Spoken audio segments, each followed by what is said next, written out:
Welcome to the third dimension.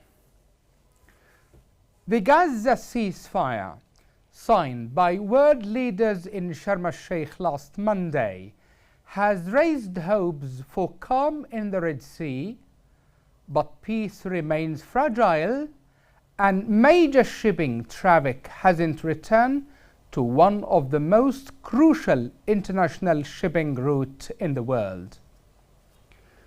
The Houthis have vowed to remain on high alert should Israel violate the agreement.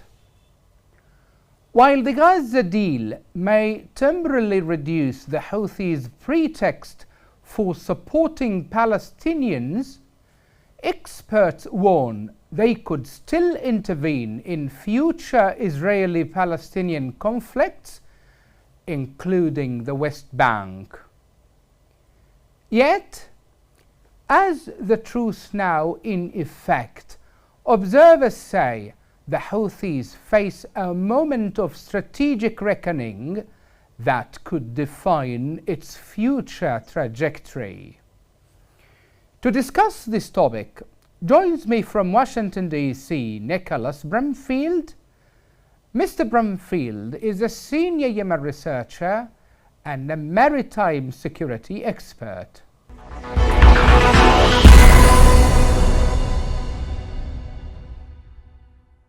Nick, good to have you in my show again.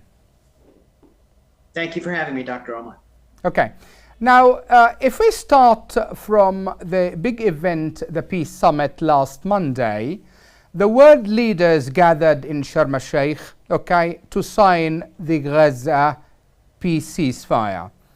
Now, the first phase has been implemented, and President Donald Trump hailed that peace or that summit with his phrase saying, "A historic dawn in the Middle East."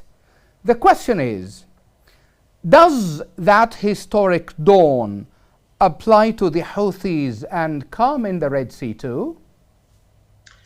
To be honest with you, I think it remains to be seen whether that dawn includes Palestine and Israel. Really, we're only a week into this thing. We've had a ceasefire similar to this before in early 2025. It broke down and we saw fighting resume.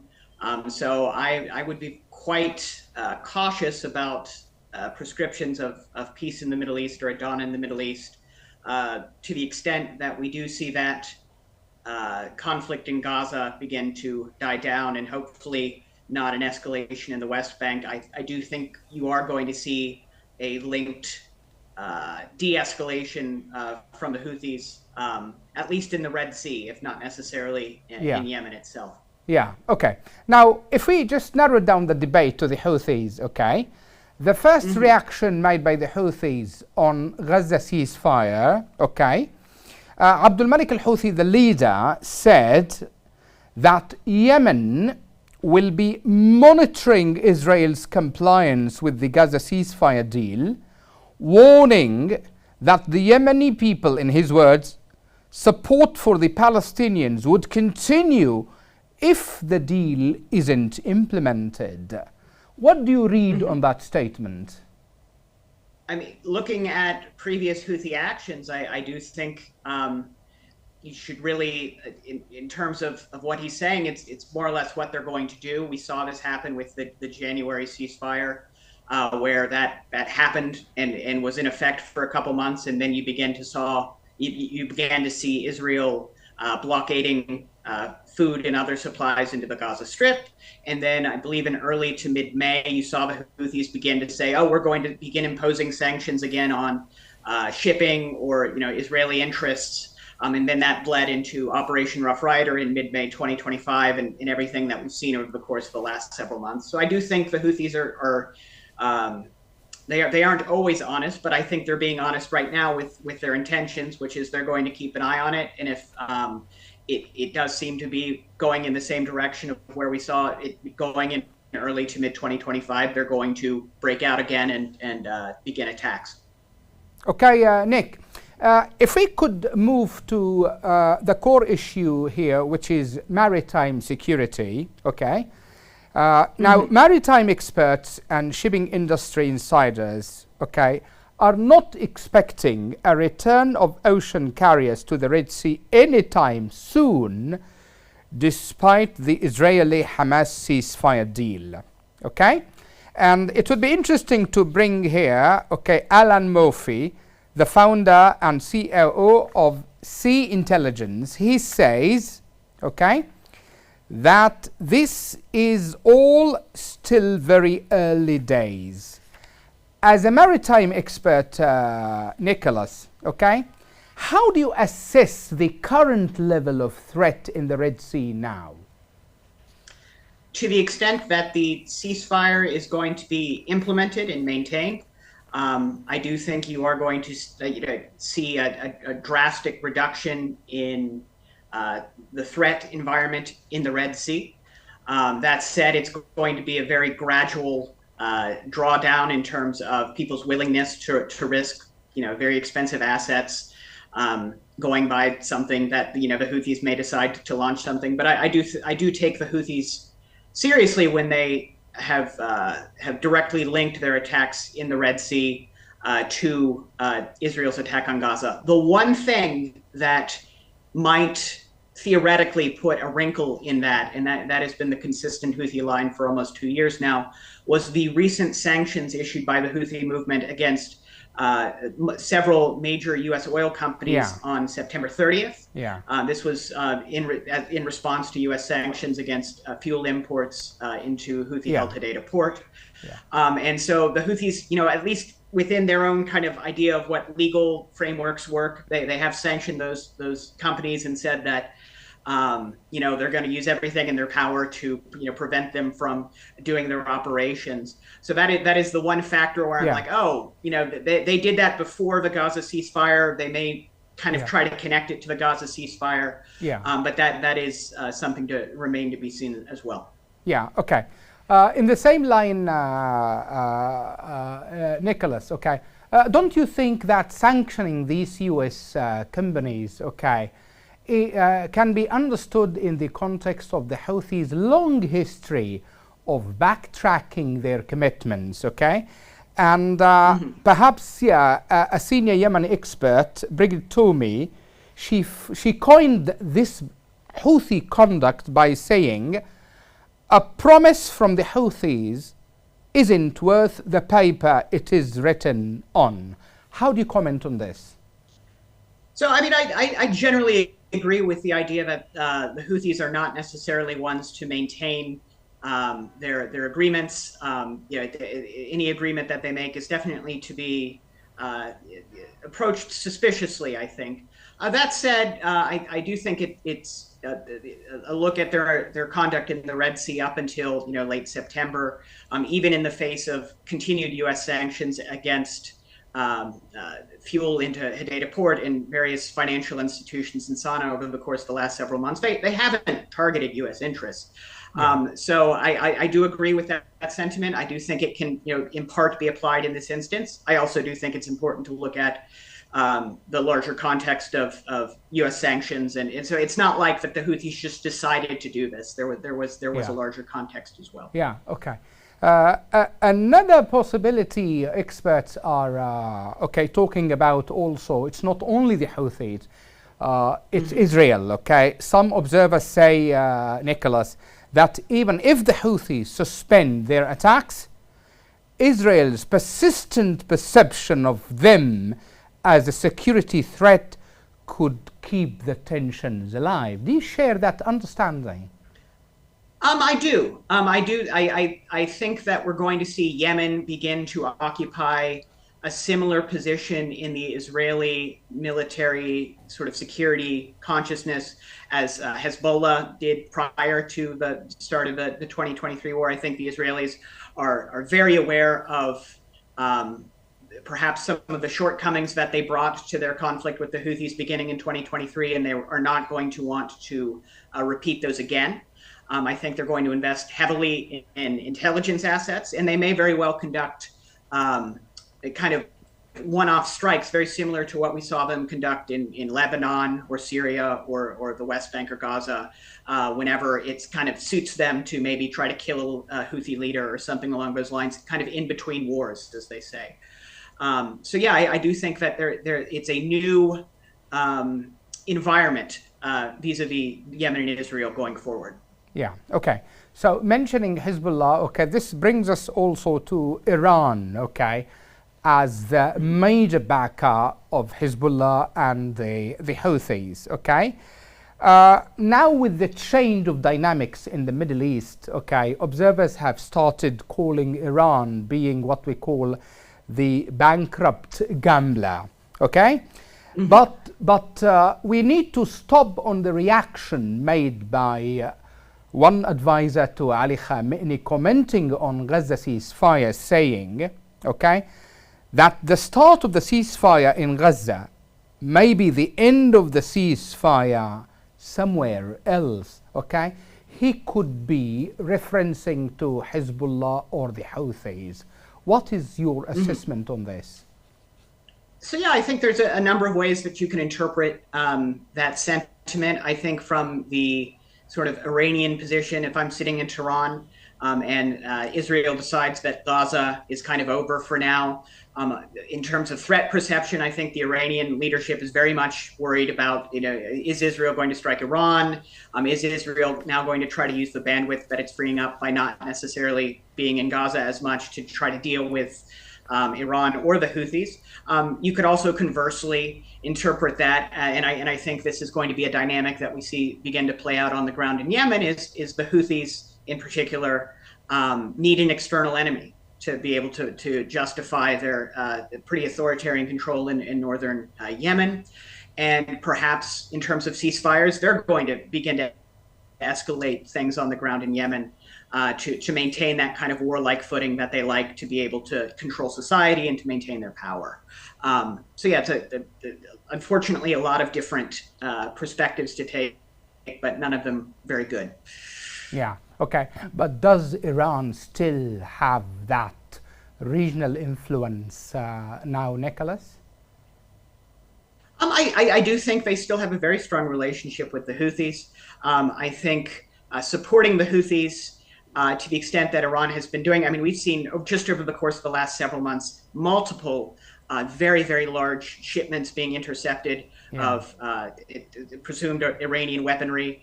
We're talking the Aden seizure back in August was something like 2,500 tons. So in terms of how much off of the Iranian budget it would take to, give the Houthis some drone components and other such components, I think remains to be seen how much that would actually cost Iran all that much, particularly because the Houthis do, unlike Hezbollah, control a state apparatus. They can tax, they can do things that Hezbollah can't necessarily. Yeah. And so, I think it remains to be seen, and it'll be very interesting to watch the Houthi-Iran dynamic as the Houthis come out of this conflict, seemingly the only axis of resistance member still standing in terms of their ability to conduct independent operations. Okay, and that military resilience perhaps needs to be discussed in details. Okay, another important issue in our debate, Nicholas, is what we call the international task force working in the Red Sea. Okay, now after all the UK-US strikes and then the European naval mission and all these things, the 47 nation navies working, the question is, why, in your opinion, have these missions failed to degrade the military capabilities of the Houthis? So I think it's a number of factors. I think one of them is just the difficulty of prosecuting what is in effect an asymmetric war against a well-entrenched enemy in difficult terrain. In order to maintain all safety and safe passage in the Middle East, all regional navies have to get every hit, and they have to block every shot that the Houthis fire. And really, all that the Houthis need to do in order to scare off sort of shipping and other such things is to detonate a few drones or missiles, and then the risk-averse shippers and merchants are probably just going to go elsewhere. So I mean, in terms of the vulnerability of that, particular corridor. It's very much in the Houthis' favor geostrategically. If you're asking why, why a kind of airstrike first kind of position didn't necessarily affect the Houthis really in any way in terms of their strategic calculus or willingness to stop those attacks, is because the Houthis have, and this is cliche at this point, they've been under aerial bombardment for a decade. They're used to getting bombed. They're used to civilians dying, even some of their own leadership dying, and they're willing to eat that cost so long as they're able to kind of fulfill their idea of themselves as defenders of Palestine and resistors to U.S.-Israeli hegemony. Really, the only thing that they've been seen to really care about is their control over Yemen itself. And throughout the last 2 years, despite many Yemen experts counseling the international community, saying you have to focus on Yemen, you have to understand Yemen and the factions on the ground, that kind of thing, to really get at the Houthis, at least thus far, the international community has been largely uninterested, I would say, at least engaging with those factions militarily. Okay. Now, if we delve deeply in, as you are talking from Washington, D.C., Nicholas, on the U.S. administration approach towards the Houthis, and as we know, okay, perhaps 6 weeks of U.S. strikes on the Houthis, and this Rough Rider operation ended as suddenly as it started, with a verbal agreement with the Houthis. Okay? Now, let me bring here, okay, a senior Yemen also expert, okay, April Longley, critiquing the current administration's approach toward the Houthis, okay, in one of her latest piece entitled Towards a more comprehensive and effective U.S. policy on Yemen. Okay, she says, I quote, "The administration's desire to pivot away from Yemen is understandable, but also short-sighted and potentially dangerous. President Trump may be done with the Houthis, but the Houthis are not done with the United States or its allies. She continues, what is needed is a more comprehensive Yemen policy in coordination with the Gulf partners." In your opinion, Nicholas, what do you think this effective U.S. policy towards the Houthis can look like?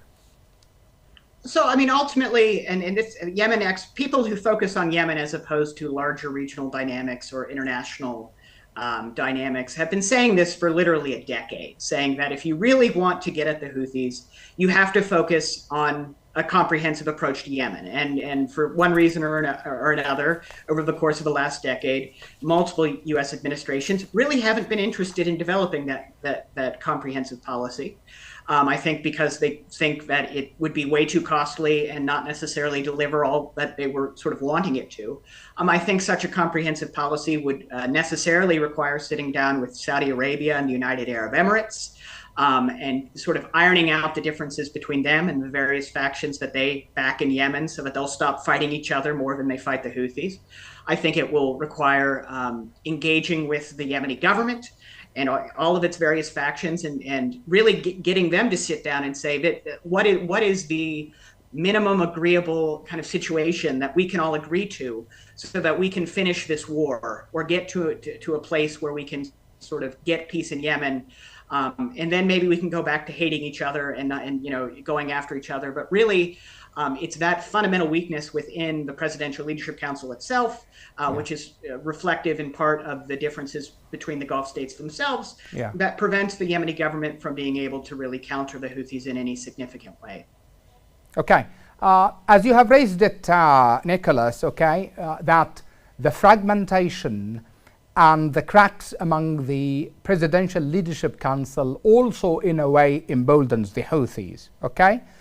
And Fernando Carvajal, senior Yemen expert, okay, in his latest piece, commented on that, saying, lack of a meaningful Presidential Leadership Council reform condemns Yemen to status quo.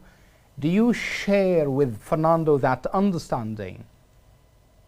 I do. I do not think you're going to see a fundamental shift in the power dynamics within Yemen itself if the Presidential Leadership Council, with all of its various factions that do not like each other all very much, but nevertheless have to work together, unless they can substantively coordinate, not just militarily in terms of being able to, if the Houthis are going to attack Marib, they have to worry about, other fronts as well, which they were able to do for several years without any response on various other fronts. But also in terms of the needed financial and economic reforms that we are seeing the Central Bank of Yemen and not in pursuing so far successfully. But you need unified political will behind that in a sustained manner to improve ordinary Yemenis' livelihoods and be able to present a viable alternative to Houthi governance in Sana'a. Okay. A final point, if you may, Nicholas. Okay. Now, among all these and amid all these developments and Gaza ceasefire now in effect, the Houthis announcing that they have halted attacks, okay, and they are monitoring the ceasefire, okay. Do you think there is a chance for Yemen to have peace? I do. I do think, we've been waiting for 2 years for this to kind of happen. We're still not certain if the ceasefire is going to hold. I do want to push back and say, let's be a little bit cautious here.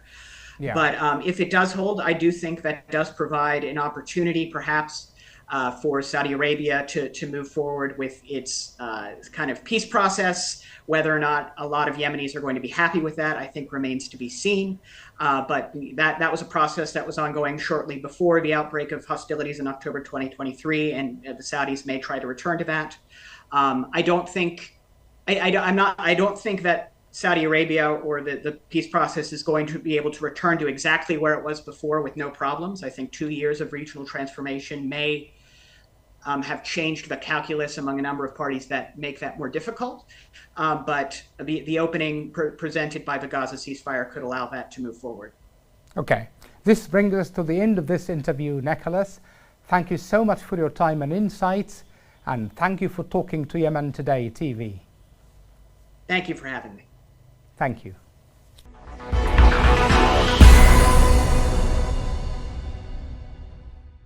That's all for this time. See you next week with a new edition of The Third Dimension.